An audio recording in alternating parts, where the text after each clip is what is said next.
Good day everyone! Narito na ang ating lessons sa Mathematics Week 6 Day 2. Bago tayo tumungo sa ating aralin, magbalik-aral muna tayo. Alamin ang sum ng sumusunod na addends, isolve horizontally gamit ang paraan ng pagde-decompose using expanded form. So, 34 plus 23. I-decompose muna natin ang 34. That is 30 plus 4. Pagkatapos, i-decompose natin ang 23. That is 20 plus 3. Then, dito, ipagsamahin natin yung tens. That is 30 plus 20. Then, dito yung ones. That is 4 plus 3. Then, i-add natin itong 30 plus 20. That is 50. Then, 4 plus 3 is 7. 50 plus 7 is 57. Next, we have 72 plus 14. Decompose 72. 72 will become 70 plus 2. I-decompose ang 14. That is 10 plus 4. Then, ilagay natin dito yung nasa tens. Ang nasa tens ay yung may 0, 70, and 10. So, 70 plus 10. Tapos, ilagay dito yung ones. That is 2 and 4. 2 plus 4.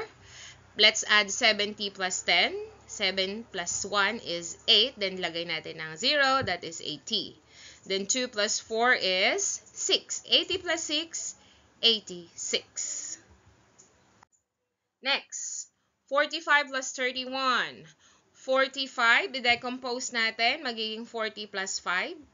31, i-decompose natin, magiging 30 plus 1. Ilagay dito yung tens. That is 40 and 30. 40 plus 30. Ilagay dito yung ones. That is 5 and 1. 5 plus 1. Let's add 40 plus 30. So, i-add natin yung 4 and 3. That is 7. Tapos, itabi natin yung 0. 70. 5 plus 1 is 6. 70 plus 6. That is 76. Next, 18 plus 71. Let's decompose 18. That is 10 plus 8. Then, 71, that is 70 plus 1. I-add natin dito yung nasa 10. So, that is 10 plus 70. Dito, i-add natin yung nasa ones. That is 8 plus 1. Then, let's add 10 plus 70. That is 80. 8 plus 1, that is 9. So, 80 plus 9, 89. Next, we have 73 plus 26. Let's decompose 73, that is 70 plus 3. Decompose 26, that is 20 plus 6. Let's add 70 plus 20. Ito yung tens, dito ilalagay. Then, add 3 plus 6. Yun yung ones. So, 70 plus 20, that is 90. 3 plus 6, 9. 90 plus 9, that is 99. So, sana natandaan nyo yung review na, yung aralin natin na nakaraan, no? Kasi medyo mahabang process yon. So, kung nalimutan, ulit-ulitin. So, for today's lesson, our objective is to write addends in vertical form and add 2-digit and 2-digit number with sum up to 100 without regrouping. So, let's try this. So, ganito yan, mga bata. Itong 33, isinulat siya ng 33 plus 45. So, ngayon, gagawin natin siyang vertical form. Pababa, ganito. So, itong 33, eto yon. Then, itong 45, eto yon. Itong 3 at 4, nasa ones na place value. Then, itong 3 at 5 nasa ones na place value. Then, the 3 and 4 nasa tens. Kailangan yung parehong place value yung pagsasamahin natin. Kasi kapag hindi parehong place value, mamamali kayo ng sagot. So, 3 plus 5, ilan? So, yung malaking number nasa isip. So, dito sa 3 plus 5, ang malaking number is 5. Tapos, yung 3, yung maliit. So, 5 nasa isip, yung 3 ang nasa kamay.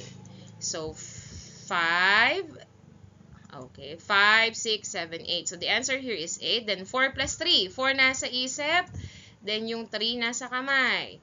So, we have 4, 5, 6, 7. So, the answer here is 78. Next, 6 plus 3, that is 9. 1 plus 1 is 2. Then, 60 plus 35. Oh, let's write 60. Yung pa Horizontal tayo, 60 plus 35. Ganito yan, nakasulat.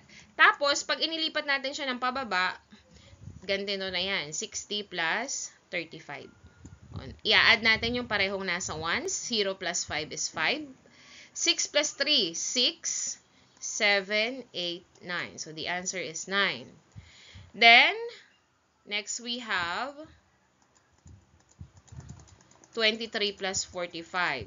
So, itong 23 plus 45, pag nakasulat ng horizontal, that is 23 plus 45. Then, isusulat natin ng pababa, 23 plus 45. Okay? So, yung ganito kasi yung pinakamabilis na paraan para mag-plus ng 2-digit number. So, pag plus natin yung nasa ones place, that is 3 plus 5. O, yung 5 nasa isip, yung 3 nasa kamay. 5, 6, 7, 8. Then, 4 plus 2. Yung 4 nasa isip, 2 nasa kamay. 4, 5, 6. So, the answer here is 6. O, subukan pagsamahin ng addends gamit ang short method ng addition without regrouping. O, ito. 26 plus 2. 6 plus 2. Yan. Etong nasa ones muna, yung ating ipa-plus, ha? Tandaan nyo, ganito yan nakasulat. 26 plus 2. Bakit yung 2 nakatapat sa 6? Kasi yung 2, ang place value nito ay ones. Ang 6, ang place value din nito ay ones. So, dapat sila yung magkatapat at ipagpa-plus natin. Kapag ginawa natin ay ganito, 26 plus 2. Burahin ko lang itong isa para hindi kayo malito.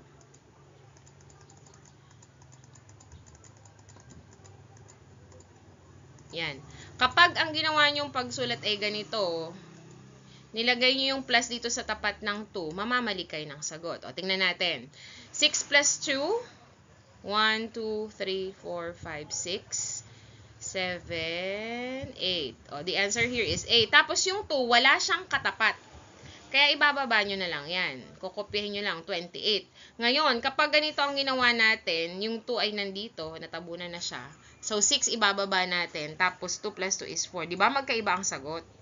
So, mali itong process na ganito. Dapat pareho kasi magkatapat yung pareho ang place value. Ito kasing 2, ones yan. Etong 2 sa taas, tens yan. So, hindi sila pwedeng pagsamahin kasi magkaiba sila ng place value.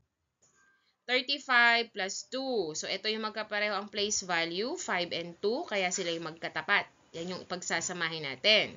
So, 5 plus 2. 1, 2, 3, 4, 5, 6, 7. The answer here is 7. Dahil walang katapat yung 3, ibababa na lang natin yan. 37.